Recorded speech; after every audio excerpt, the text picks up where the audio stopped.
Welcome to a video that should make almost everyone mad with me and maybe get me kicked off a few social media platforms. But I feel like this needs to be talked about.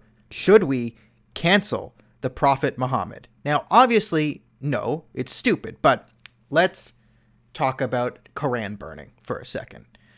Generally reviled as an activity to do. If I were to be a pastor and burn the Quran, downtown Toronto at Nathan Phillips Square and, yell about stuff and Muhammad, whatever, I would be on the news for 3 weeks. It would be top stories, Islamophobia. Look how stupid this is. Look how ignorant this guy is. Look how hateful he is.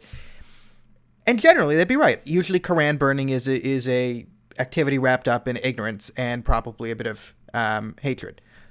But I'm going to argue this is the exact same thing as tearing down the statues of Thomas Jefferson. All right, so let's back up.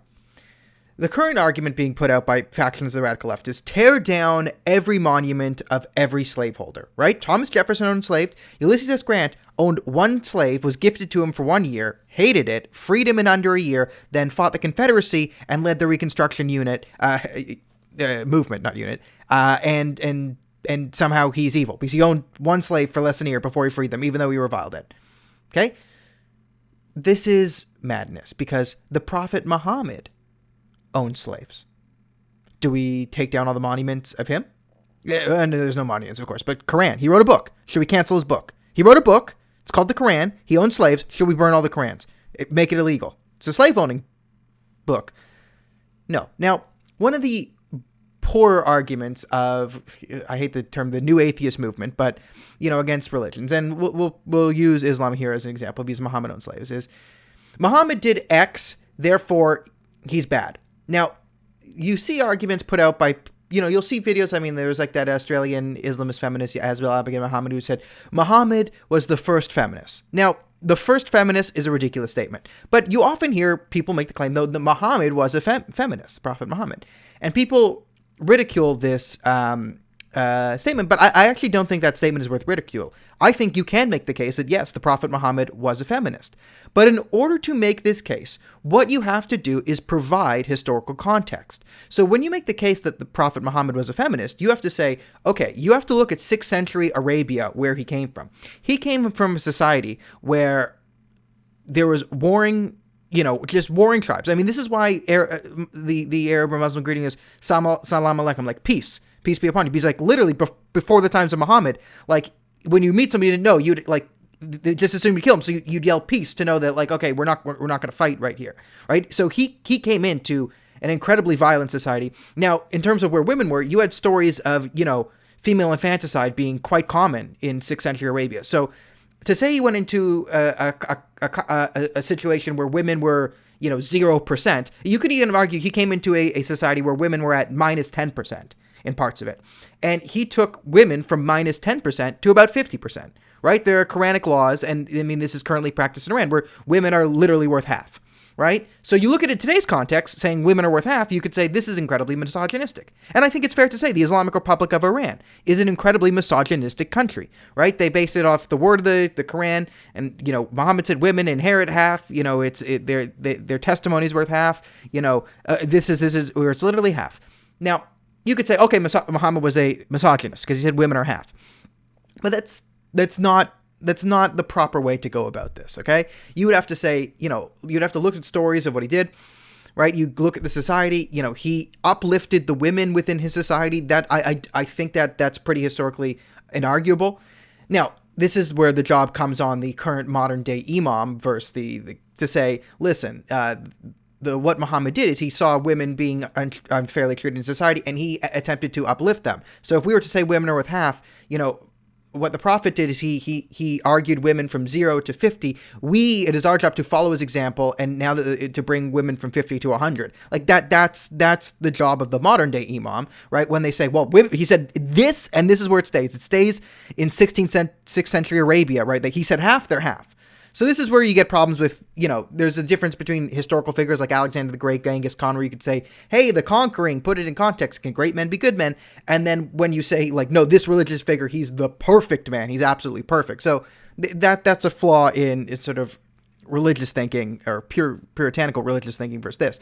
So let's bring it back to Jefferson, okay? So, there are things that in the Quran where you can say, like, well, when Muhammad says this, you have to look at it in context of 6th century Arabia. And yes, you could say he was a conquering warlord and he did attempt to conquer. You could also look and say, listen, look at the tribes he was uniting, right? I mean, he through violence, right? He actually made the society around him on aggregate less violent. You can make these arguments. And the way you make these arguments, say, look at the times, look at the historical context, look at the people he was around, right? So when he owned slaves, right, he said slaves could be free if they converted to Islam, which was it's not a good moral standard for today, but 6th century Arabia, you can make the case. This is the Thomas Jefferson thing, okay?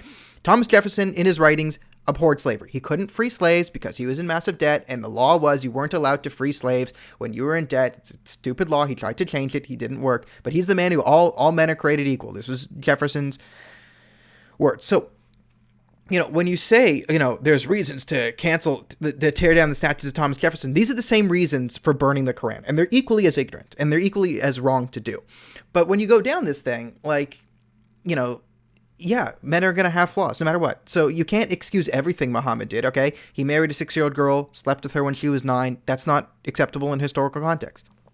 You could look at Jefferson and Sally Hemings and say this relationship of slave owner, slave holder, this is, that's rape, Yeah, you could say what Muhammad, that's rape. I mean, these things can sort of never be acceptable, but what Jefferson did is he did make the world a better place. And you look at Muhammad's society, and he did make it a better place, okay? Now, if there's people who say he's the absolutely perfect man, and the problem is you have 21st century Saudi Arabia and Iran saying, no, 6th century Arabia, the improved version, that's the perfect society, right? That's the perfect thing. We maxed out there. That's the problem, is when people want to, if people want to say this is the perfect time in history, we must stay here. That's the problem, but it's not, the problem with the original person. So if you want to tear down every monument of every person who ever owned a slave, well, then you got to burn all the Qurans.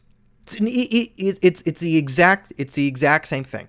And if you're gonna, if you're gonna try and make the arguments that, oh, Muhammad was such a bad person, and Muhammad did this and this and this and this, and you want to sort of ignore historical context and just rip trash on Islam, well, I would say don't do that. One, because it's mean-spirited bad argument, but that argument, right, that form of argument where you just take down all historical context, you look at Muhammad as if he was like, in 21st century America, and ignore the fact that he came from 6th century Arabia, and you have to look at what he did in context, you're then plowing the ground, making it fertile for the people like Sean King to come in and the 1619 Project to say, well, America must be torn down because 1776 doesn't meet the moral standards of 2020. Okay, so both of these are equally bad arguments. Okay, so things have to be addressed in historical context, and I choose the example of the Prophet Mohammed, all right, not to rip on Islam, but it's just Islam is one of those things that crosses everyone's wires, right? It's one of the things when the people on the radical left, if you say, hey, all the things of Muhammad, yeah, and then if you want to say, well, this could apply to Christianity too. Yes, this could easily apply to Christianity, and looking at things in context. And this could apply to Buddhism and Hinduism. It can apply to all. I choose Islam because it's the one that crosses everyone's wires, right? It's the one that the left is most impulsively inclined to protect and think about. So this is why I choose an example. And to end, no, don't cancel the Prophet Muhammad. Don't burn the Quran. For the exact same logic and reasoning and morality, don't tear down statues of Thomas Jefferson, George Washington, and Ulysses S. Grant. It's this simple. So if that was the last video that YouTube or Facebook or Twitter or whatever ever allowed me to do, it's been fun knowing you, and I'll see you on the other side.